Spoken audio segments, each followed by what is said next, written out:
एक शहर में एक धनी सेठ रहते थे। शहर में उसका बहुत रसूख था। उसके 6 बेटे थे, बहुत ही होनहार। बेटों ने पिता के व्यवसाय को बहुत बढ़ाया। 5 बेटों का विवाह हो चुका था।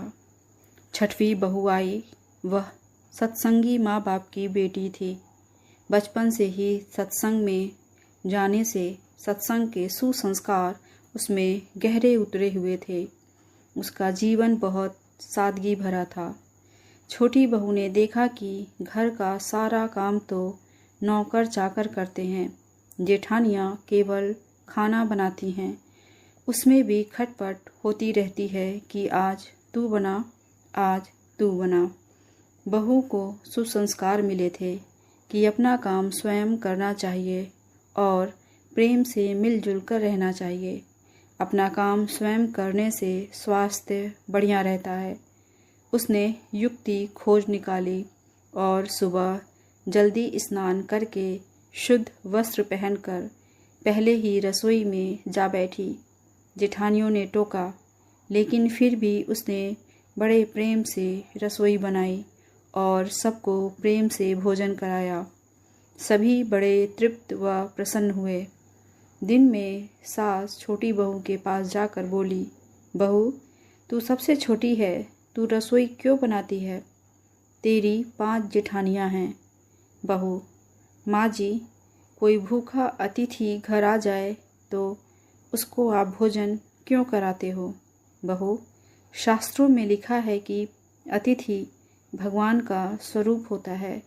भोजन पाकर वह तृप्त होता है तो भोजन कराने वाले को बड़ा पुण्य मिलता है। माँ जी, अतिथि को भोजन कराने से पुण्य होता है तो क्या घरवालों को भोजन कराने से पाप होता है? अतिथि में भगवान का स्वरूप है तो घर के सभी लोग भी तो भगवान का स्वरूप हैं, क्योंकि भगवान का निवास तो जीव मात्र में है। और माँ जी, अन्न आपका, बर्तन आपके, सब चीज़ें आपकी हैं। मैं जरा सी मेहनत करके सब में भगवत भाव रख के रसोई बनाकर खिलाने की थोड़ी सी सेवा कर लूँ तो मुझे पुण्य होगा कि नहीं होगा? सब प्रेम से भोजन करके तृप्त होंगे, प्रसन्न होंगे तो कितना लाभ होगा। इसलिए माँ जी, आप रसोई मुझे बनाने दो। कुछ मेहनत करूँगी तो स्वास्थ्य भी बढ़िया रहेगा। सास ने सोचा कि बहू बात तो ठीक कहती है, हम इसको सबसे छोटी समझते हैं, पर इसकी बुद्धि सबसे अच्छी है।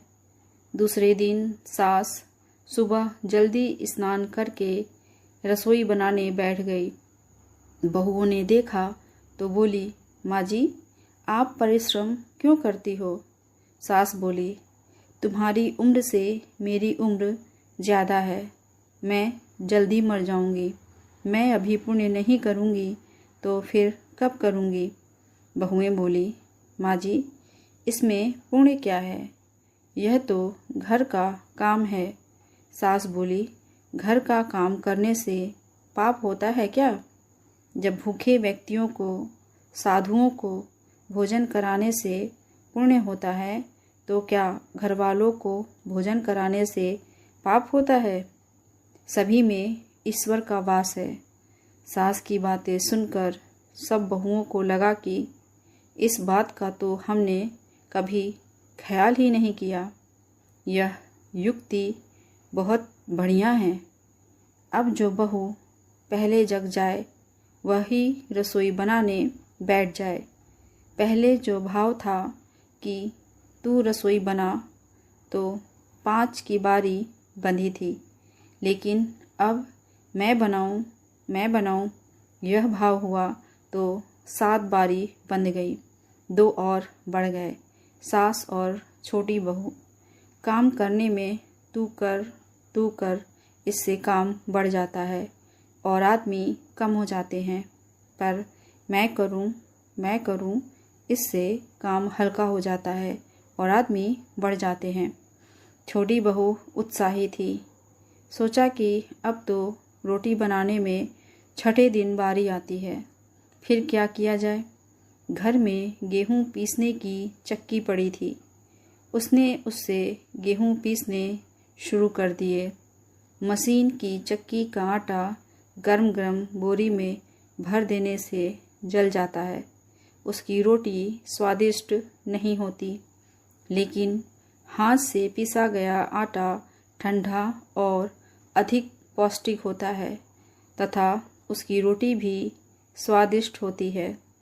छोटी बहू ने गेहूं पीसकर उसकी रोटी बनाई तो सब कहने लगे कि आज तो रोटी का जायका बड़ा विलक्षण है। सास बोली, बहू